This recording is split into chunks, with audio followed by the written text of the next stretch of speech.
Assalamualaikum everyone, and thank you for joining us today. Alhamdulillah, we've got to say we have a very special guest with us, joining us all the way from Islamabad, Pakistan.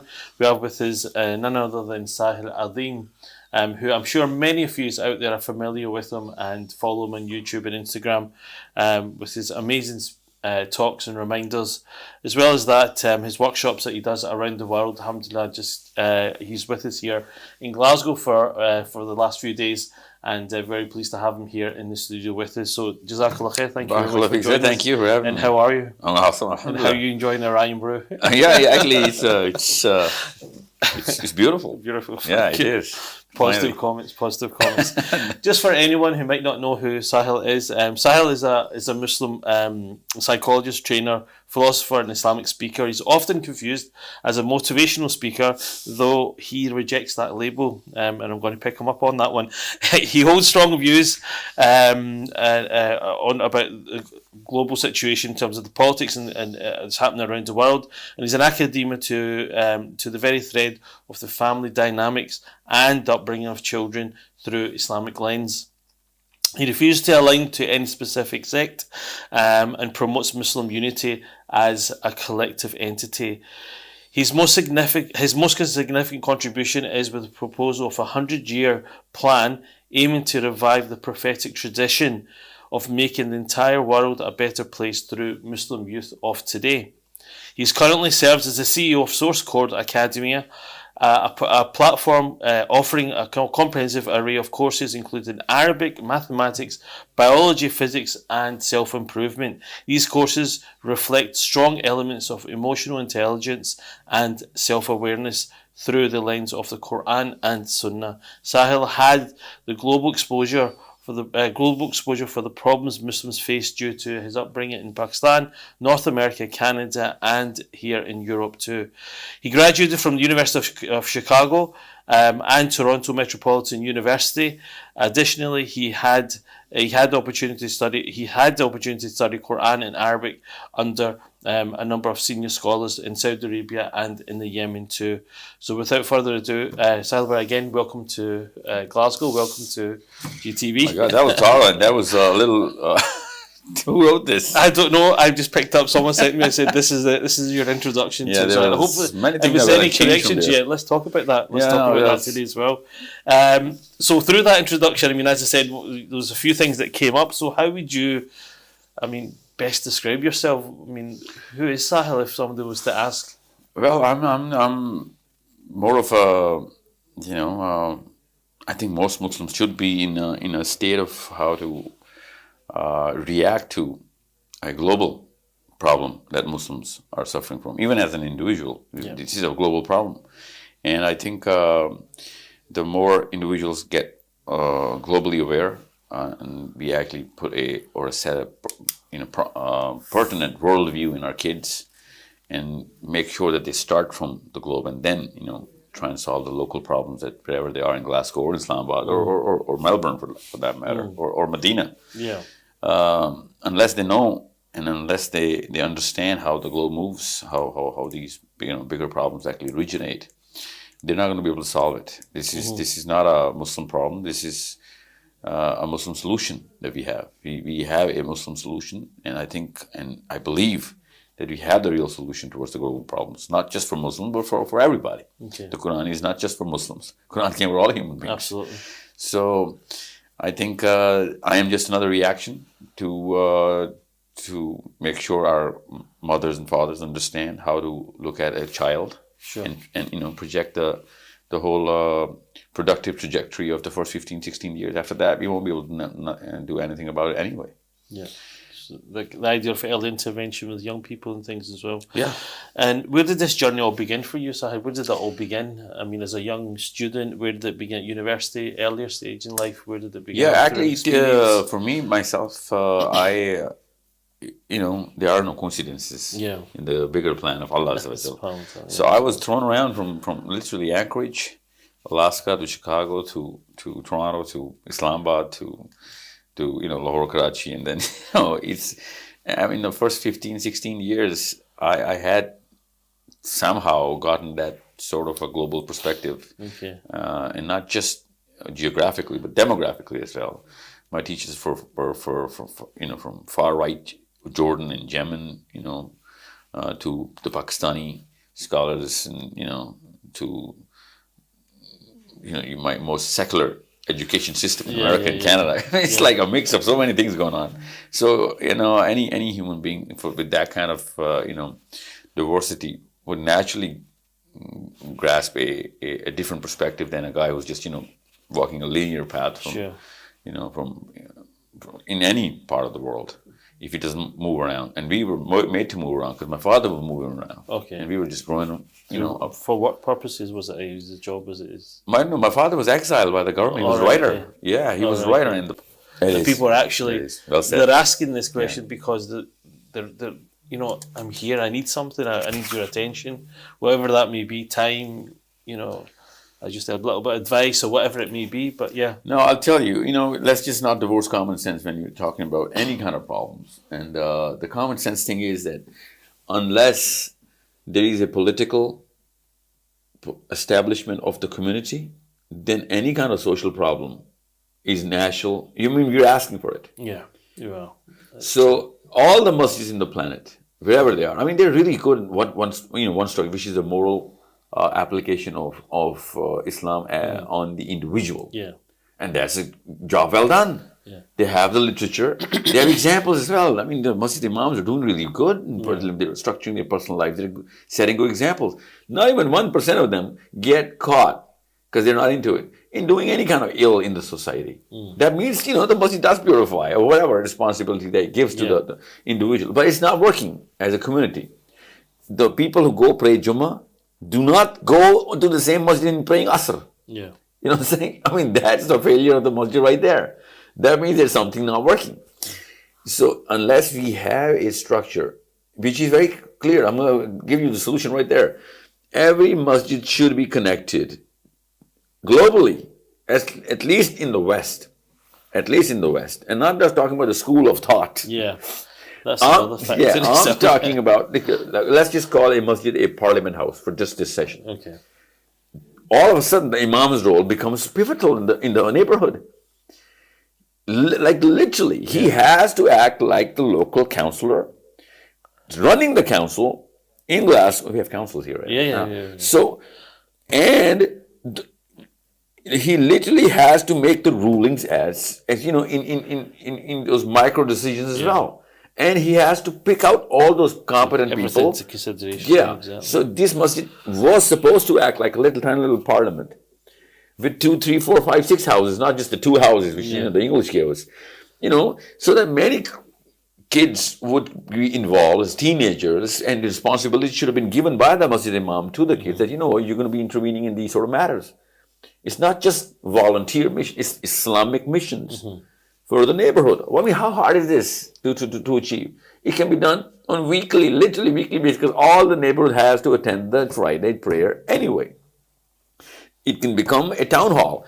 And we never treat Masjid Jummah, the Friday prayer, as a town hall. No. We just have this little, written sermon. We just have to recycle it every single time, and everyone knows that everybody comes to the Friday prayer just to get out of this, masjid. As soon as the masjid, the prayer ends, everyone runs because there's no attraction there. This is where the solution is. Masjid has the solution. That's why, last year I started the campaign that the masjid has fallen. Like literally. I mean, that's the meaning of the word. Yeah. I mean, our kids are going to have to resurrect the masjid. And if they're not going to do that, someone else will. And they're not going to be calling it masjid. Yeah. And they're not going to have any Islam in there. They're going to have the same instruments. It will be on a neighborhood level. It will be on a teenage level. They will be, empowering our teenagers. And naturally, our teenagers are going to run towards it. It's like the Pied Piper thing. Whoever takes over the first mover advantage. Yeah. So we might as well just do it right now. Yeah, we need to get our house in order very much. Our house in order. It's like literally, both houses in order. Both houses in order, yeah, true. Something you said at the start, I wanted to pick up on, Salbai, was about your idea of fixing or looking things at globally, then kind of working at the local level. Yeah, if you do not have a global philosophy, you're gonna have a local disorder of the psychology. Okay. That's what I call it. If you're Right. not globally exposed. If you can think of that a bit more, expand that for us. Yeah, more, like, that's if really I good. do not know what's going on in the bigger discussion, the university campuses in America, Yeah. I won't be able to make any kind of social movement in Pakistan. You know what I'm saying? Because I know where it comes from. It's basic psychology that, you know, whoever is building the primary, I mean, we are under the prevalent thought of somebody. And that's not a Muslim thought. I mean, it doesn't take a rocket scientist to know that Yeah, most of the they're Muslims all- are under a Muslim thought because the masjid is not creating thought leaders. We are actually literally designed to not think. Because our last 700 years training is on fiqh. Fiqh is lawyership. Lawyers are trained not to think. But Quran doesn't just have fiqh, it has hikmah. Yeah. It has the thought. You know, all of our Sahabas were thought leaders, like literally all of them. You can't even find an exception that, you know what, this guy was just, you know, saying, since Ali bin Abi Talib said that, I'm going to follow it. No, Sahabis didn't think like this. But we are trained to say, because I was trained by Shafi'is. Yeah. So since Imam Shafi'i said that, but my teacher was like, you know what, unless you can prove Shafi'i is right, you cannot follow him. Yeah. I mean, that's the exact reverse cycle. Yeah. So lawyers are not going to do thought leadership. And as Muslims, we're trained to be lawyers. And so much so that we can actually, you know, any lawyer would love to take up a case, right? Yeah. So we're taking up cases against Muslims. You know what I'm saying? And most of those cases, even if we win those cases, we're going to lose as a nation. Yeah. So somebody else has been winning this case, which is not a Muslim, on how to think, what to think about, where is progress, where should we take the next 100 years. And those were never Muslims in the last 600-700 years. Because masjid is not making us think. And even if they were making us think, we were thinking about how more of a Muslim I am than my next door neighbor who is a Muslim, because he's just happens to be a Salafi or a Shia or a Sunni. I mean, it doesn't take a rocket scientist to understand what I'm saying. We have confined ourselves into little clusters as lawyers who are always trying to prove how right we are in our belief system. And there is not even a single Muslim who's even thinking about what is the biggest problem on the globe and how to solve it, and where is the force to construct that kind of a solution. Muslims are not thinking on those lines, and mind you, non-Muslims are. Okay, and I don't blame our kids to be attracted towards all of those schools which are talking about the bigger problems. True. And from that, I mean, one of the other things again about influence and about role models and things. One of the things that I'm sure it's quite current, is about this whole idea of identity, knowing who you are, and a lot of young people get confused with that idea because of again, at home it's a certain culture and tradition. In schools, a different culture and tradition, where somewhere else it's something else, or perhaps when they're watching things on social media, influenced by people like Andrew Tate or people like that, who's now Muslim. It's very confusing. All these things, very confusing. I mean, what advice would you give to young people when it comes to these kind of things of where knowing your identity, knowing who you are? See, I think Quran actually gives a spectrum of emotional structures so that parents can pick up whichever is relevant at the time or the area. So just saying La ilaha illallah, Muhammadur Rasulullah, or making him believe that there is one God and the last Prophet ﷺ is our story. That's not going to cut it for the current day Muslim. People like Andrew Tate or whoever is representing whatever he's representing, even if it's not in the name of Islam, or in this case, he's a Muslim in the name of Islam, becomes attractive because it does call for the definition of the identity, re-identifying themselves. And Quran actually says, لِيُظْهِرَهُ عَلَى الدِّينِ كُلِّهِ. That should have been the identity of the current day Muslim because somebody else played that game and they won it really well. لِيُظْهِرَهُ عَلَى الدِّينِ كُلِّهِ is the American dream. Yeah. You know what I'm saying? And it's not just an individual American dream, it is an American imperial dream as well. It was the Victorian dream as well. You know what I'm saying? So that should have been the Muslim identity. And that's so attractive that you can fit a million billion annuitats there and still they won't suffice for use hira wala deen kulli. So we need to have that sort of a power, and for that kind of power we need to have that kind of responsibility given to a Muslim individual. And first of all, how is he going to get that power? He's going to have that kind of competence, that kind of IQ, that kind of intellectual acumen. And Muslims don't even harbor that. By the way, our intellectual Muslims are borrowing that intellect from non-Muslims right now. Yeah, that's the problem. And hats off to those non-Muslims, because they are still working on that acumen, that raw human acumen that we as human Muslims were never barred or banned from. Yeah. You know what I'm saying? We had the Quran, and we could have set the precedents, but we followed precedents. Okay, well, but somebody's going to set it, and human beings are designed to follow this precedence. So power has to be within the Muslim mind. Then it's going to come into the Muslim clusters, and then those clusters are going to retain or control that or maintain that power. And since we didn't, no, they're doing it. So I can keep talking about the Second World War and the post-war aftermath, which we are naturally suffering from, and we can talk about it, but that's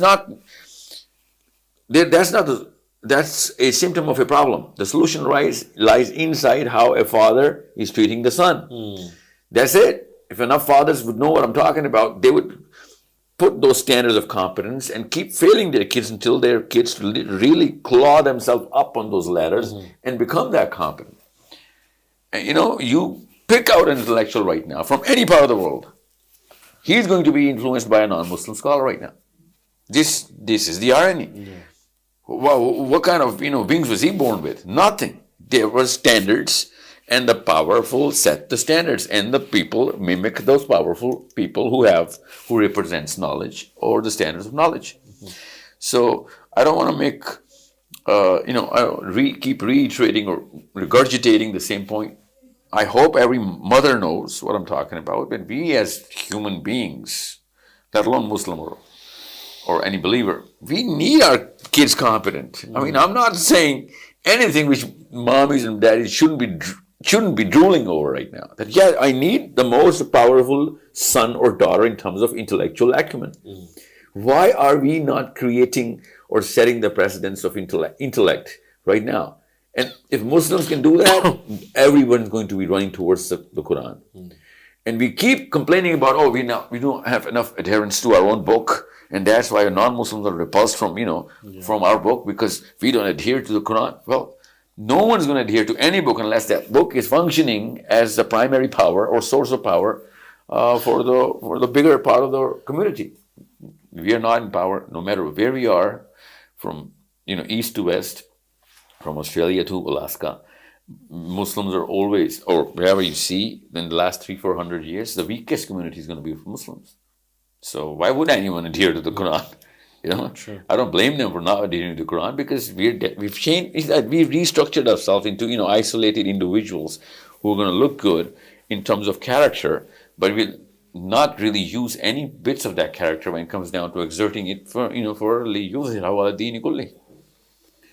And in regards to, again, upbringing, I mean, one of the golden rules that some people that you hear a lot about is the saying of Ali about the 7 years of nurturing and loving, 7 years of discipline, and then his final 7 years of friendship, befriending your child.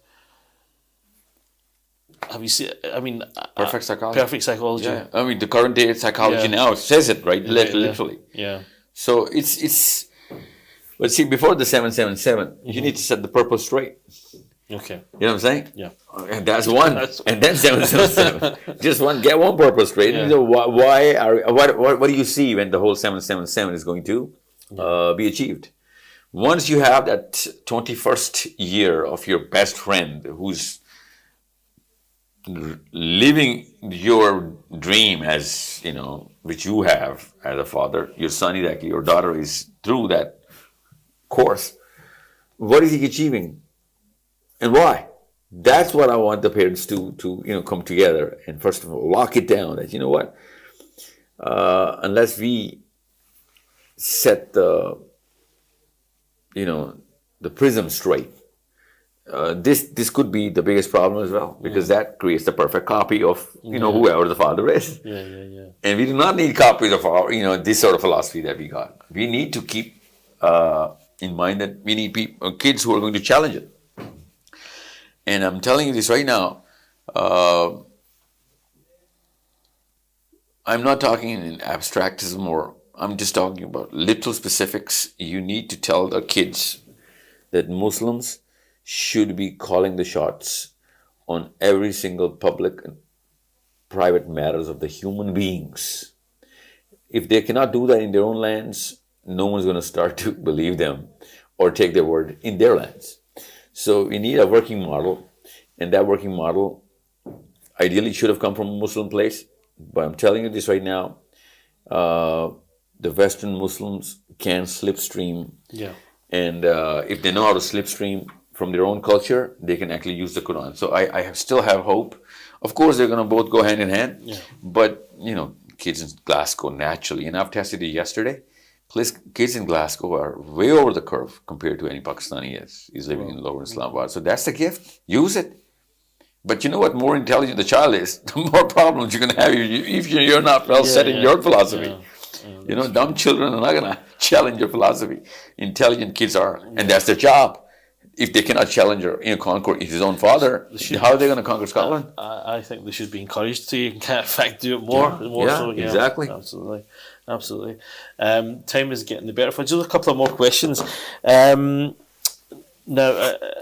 just on the Quran and Hadith. I mean, your favorite surah of Quran and why? Oh, I can't.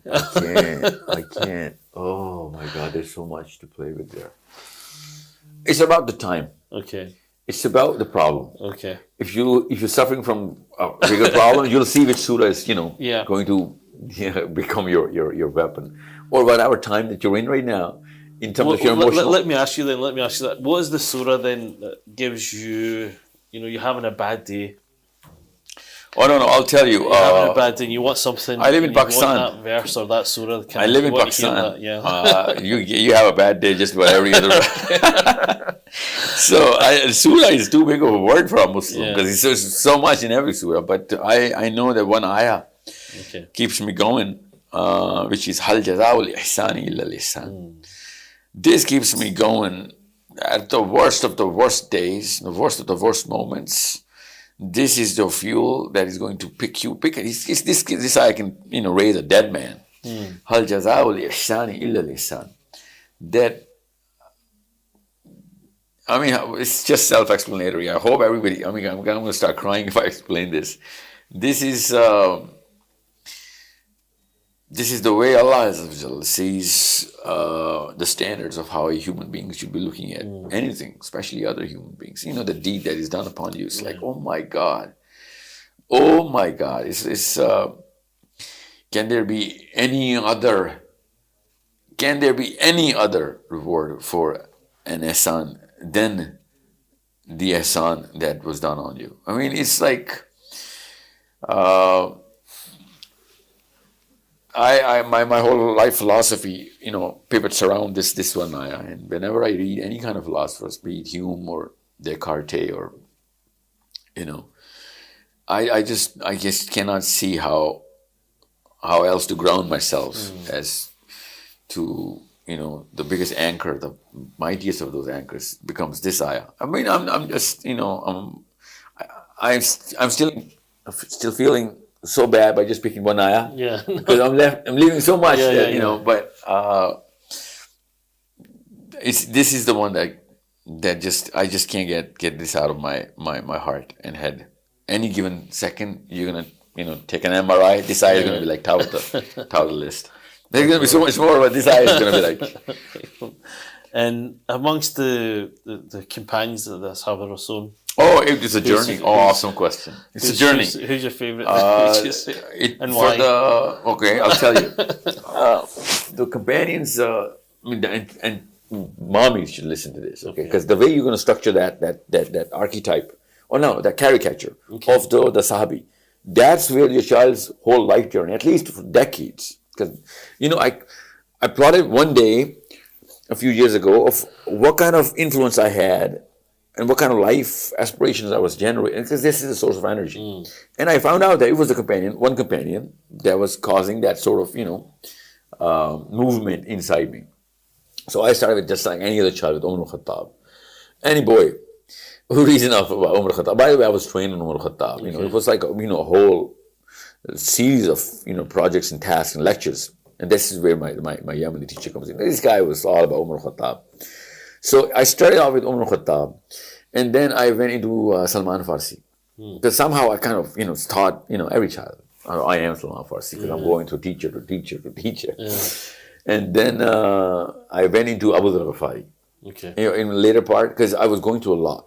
At that point, I remember, because, you reminisce. Yeah. And I was reminiscing. So I was thinking this is what's going on, and I still believe that there's still a lot more of Abu Dhar Ghafari's, element, that influence I'm talking about. Yeah. That influence had a lot more element, and just keeps lighting the fire. But then I went into Saad bin Muaz.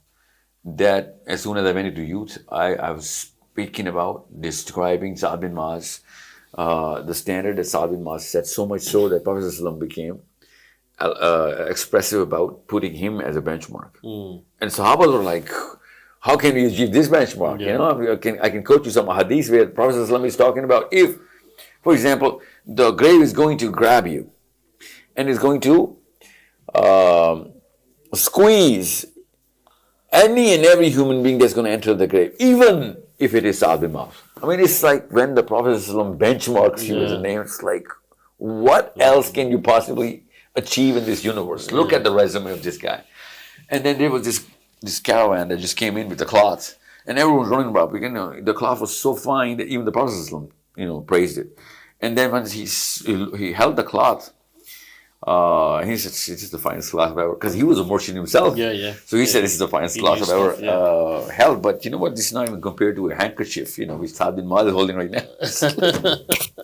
So when you read this, plus I'm not talking about Saad bin Muaz because of these 2, 3, 4 ahadith, but whatever the journey that he took. A 9-year-old Muslim, which means 9 years ago, he was not even a Muslim. In the 9 years, he achieved whatever he achieved, and then came Ali bin Abi Talib, and in my age, I think Ali bin Abi Talib stands tall now. I've gone through that transition, knowledge and courage, the epitome of knowledge, the epitome of loyalty to the Prophet ﷺ, the brother, I mean, you can't replace this hadith with anything. Everything else with all the Sahabis got can combine, cumulatively cannot hold the weight of, you are my brother here and you are my brother there. What else can you actually ask for? Ali, you are my brother here in this world, and you are my brother in the hereafter. What else do you want? What else do you want? I mean, it just tops it up. Any Sahabi would give his life for this hadith, So Ali bin Abi Talib is the current, so nuclear reactor sitting inside me right now the last few years. So from Umar al-Khattab to Salman Farsi to Abu Dhar Ghafari to Ali bin Abi Talib. This has been like my visible journey, because there's so many questions that a boy would be thinking, why just these 4? I mean, these were teachers. Yeah. Okay, these are the teachers. Right. Absolutely, yeah. For sure. Plus the worldview actually calls for a Sahabi. That's the best part about Sahabi is that, if you have him defined really well, the current worldview that you have, you can get a solution out of this one, because we are imitating, we're mimicking the character of that hero that we ever make as boys and girls. Sure. And what final advice would you give to parents? I mean, as you said in your introduction, you know the West, you know the East. Alhamdulillah, you're global that way. What advice would you give to families here in the West, particularly? Not just the West, but the West can do it really well. The West can do well. That positives and negatives. In terms of positives, what are they good at? What are they doing that they should do more of? Good question. What's the negative that they need to kind of work on? What would you say would be? Well, a Western parent, a father or a mother. Okay, I'm just going to talk about a parent because just to get a general answer. First, get the standards right. Okay, the standards of Islam right. A standard means that element that you're actually trying to train or amplify inside the minds of your children has to have a solution to the problem that child is going to go through. Okay, so the standards of Pakistan, India, or wherever you came from, or Morocco, or Tunisia, or wherever, the kind of Islam that actually lives or brews in the minds of scholars there, that's relevant for those areas, and they are doing it by design. That worldview works, but in Glasgow, your kids are not going to be able to relate to those sort of spikes in the importance. There is a spike in the importance of what is the element of Islam that I really must adhere to. Never give up on that. And it's not just about not drinking or no adultery or no fornication or no girls or this. This is basic. I'm talking about raising the bar, standards. So thought leadership, political acumen, sense of community. Okay, sense of community can only be given to a Western Muslim. We cannot even get that sense of community in Pakistan or Morocco because we're born inside a community. We're going to take it for granted. Here, this child is going to understand the power of a community because he's going to actually need that power. In Pakistan, I don't need the power of a community. I am in the community. I have problems from coming from the community. In Glasgow, I'm not going to get problems coming from Muslim. I'm going to be getting problems from everybody. And a Muslim's first job should be, as a mother, raise him as a giver. Because if he's going to be the first giver, everyone's going to become a giver. Okay? Givers produce givers. Yeah. We start thinking as a minority, and every minority thinks like that. If I'm raising my son or daughter as a giver, people are going to misuse it and, take advantage of it. No, they're not. The best thing about the giver is he is going to be producing givers because people are going to fall in love with him. We all love the givers. They never, created those selfish, elements. Actually, on the contrary, they actually inspired us to become givers. I'm talking about anybody, Muslim or non-Muslim.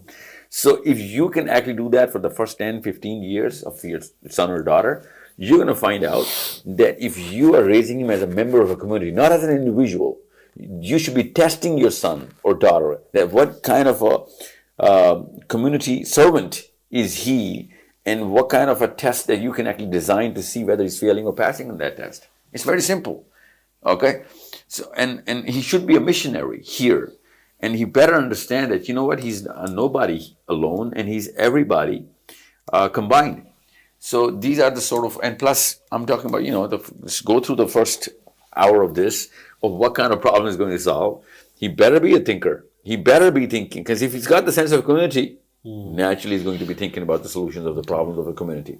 Because if he's not a member of the community, he's going to be thinking about problems which are his own problems, or at best case, his mommy or daddy, the family problems. And most of the Muslims are doing that right now. So make sure he's thinking about 2 billion Muslims, and initially make sure he's thinking about all the Muslims of Glasgow. First, he's going to solve the problems of Muslim community in Glasgow. Naturally, he's going to be taking that up a notch by talking about European Muslims and then the global Muslims. Only a member of the community is going to solve the problems of the world, regardless of what kind of religion he has. We cannot expect individuals, selfish, self-centered philosophies to help anybody else other than their own selves. So I guess it's that thing of know the issues, know the problems. No, that's whether your son or knows them. That's the underlining factor here. Know the issues and work according to that in terms of solving. The solutions are going to come on his own. Yeah. But if he's not even looking for the problems, how can he even expect that he's the guy who's going to solve them? So at school, I'm talking about middle school, test your child whether he's concerned, whether he's actually looking for what kind of how many kids. How many Muslim kids are there in the school, and what kind of problems are Muslims or kids facing in general? It's the mommy's job to make the child think on certain lines. You create those lines, and he's going to follow those lines. And later on, he's going to be drawing his own lines and his own literal artwork over that canvas you're going to be setting. Sure. And just to kind of add on to that, a question maybe is that, do you think then our expectations are quite high for our children? Too high? Do we set the standard too much? Oh my God, no, on the contrary. We have literally we are raising insects here. Right. We're not even raising, they're just crawling. See, unless it's global, it's not Muslim. Okay. At least not in this day and age. If it's not a global solution he's thinking of, he's not Muslim. So expectations to be global. Yeah, at least, the least, not just global right now, in the next 100 years as well. Yeah. See, if you aim at the tree, you know, it's when I was raised by the Irish, okay? Literally in school, I went into convent. It was my sister Patricia. I remember I was in grade 2 and she told me this, and I'm going to tell you right now, that she said, son, if you aim for the tree, you might not cross the tree, but if you aim for the sky, you'll definitely cross the tree. So Muslims should be thinking global, not just the current problem of the globe right now, but the problems now and the problems which are going to come in the next 2, 3, 4 generations. That's the least a Muslim has to think on. And by the way, there are a lot of non-Muslims who are already thinking on those lines and solving those problems as well. So if you're not going to do that, our kids are going to go towards those realms which are going to be very attractive. That's one of the things, particularly, I have a young family as well, sort of thing. So you always think about the Islam in the next 20, 30 years. What is it going to look like in Glasgow and Scotland? What's this? Yeah. Well, you What's can see it's going to look like? It's one of those. I got a little glimpse yesterday about what's going to look like in 20 years. It's not looking good. Okay. No. Let's give us some good news. No. Well, is that our kids are going to actually, inshallah, hold the fort. Inshallah. If you're not going to train them right now, how dare we think they're going to hold the fort? Yeah. And not just hold the fort, raise it, and enhance get more people in, like literally. And make it so attractive and open that people want to be in and stay in. True. Sir, we have to finish it there, unfortunately, but Jazakallah khair, thank you very much for your time. Well, thank you for having me. Really appreciate your time here in Glasgow, and we hope for the rest of the journey. I know you're going down to London after this. Yeah, right now, tonight, morning. in fact, tomorrow morning, so it's no rest for the wicked. No, this is not, but this is normal, but inshallah, in your travels, remember us on your du'as, inshallah, you too, inshallah. All safe, inshallah, all well, inshallah. Thank you so much, Assalamu alaikum. Thank you for watching, everyone, inshallah, and we'll see you again very, very soon. Assalamu alaikum wa rahmatullahi wa barakatuh.